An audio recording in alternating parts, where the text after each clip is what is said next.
朋友们好，今天咱們做的是半發面饅頭，哪些技巧才能讓咱們蒸出來不容易死面？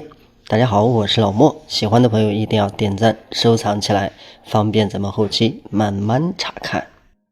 先記一下材料，這裡是中筋麵粉，準備400克，加上家裡吃的油20克，放上油呢，其實讓它發酵的輕鬆一點，麵筋之間更潤滑。油拌勻之後，加入酵母，這個酵母加3克。如果按正常加，它會發酵的比較快，不容易控制，所以少一點。然後水呢，咱們準備200克水就可以。這個水量根據咱們自己想要的口感，如果讓它筋道一點，可以稍微再偏硬一點；如果想讓它軟香一點，水多加一點是沒有關係的。假如面偏硬的時候，咱們水量偏少，加水的時候呢，慢慢的加；水量偏多的时候，咱們這個水呢也要控制一下，盡量讓咱們揉面的過程更順暢。這個面收攏成團之後，需要放在案板上繼續收光，因為裡面加了油。如果這個油不勻的話，咱們蒸出來之後，它的效果呢就不太好。所以把這個面揉勻，接下來直接裝起來進行第一次發酵。第一次發酵呢，大家一定要切記留意好時間，不要發過，這個很關鍵。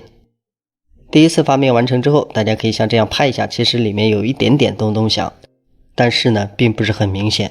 咱們把這個麵團取出來之後呢，看似體積沒有變大，但是它變得圓潤了。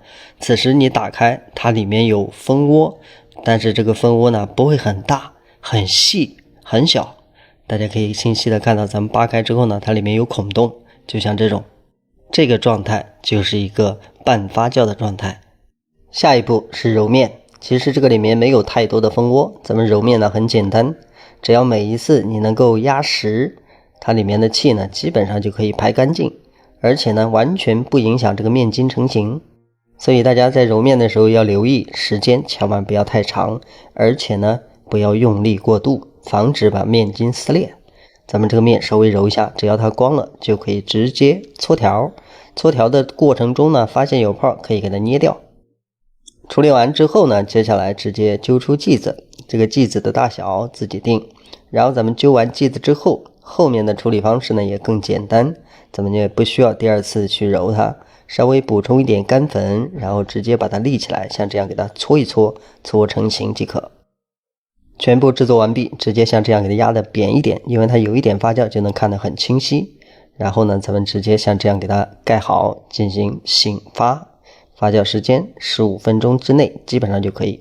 然後咱們發好之後呢，直接打開，大家可以看一下，明顯的變鼓了，變圓潤了。此時呢，咱們拿起來呢，它有一點分量，但是呢，咱們按壓的時候，它能夠慢慢的恢復，而不是急速恢復，這個很關鍵。如果急速恢復，就說明發的比較滿，那個時候呈現出來的口感就不會有筋道。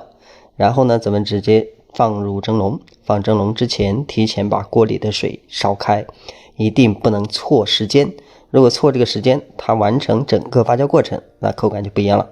那時候還是開水上鍋，然後中大火去蒸，蒸個18分鐘就可以。大家可以看一下，做好之後呢，就像這種。咱們可以捏一下，這個鬆軟程度非常可以。其實做半發面最關鍵的就是前期發面節奏控制好，後面就不是問題。往往就是這個點出錯，容易蒸出死面，要多練才可以。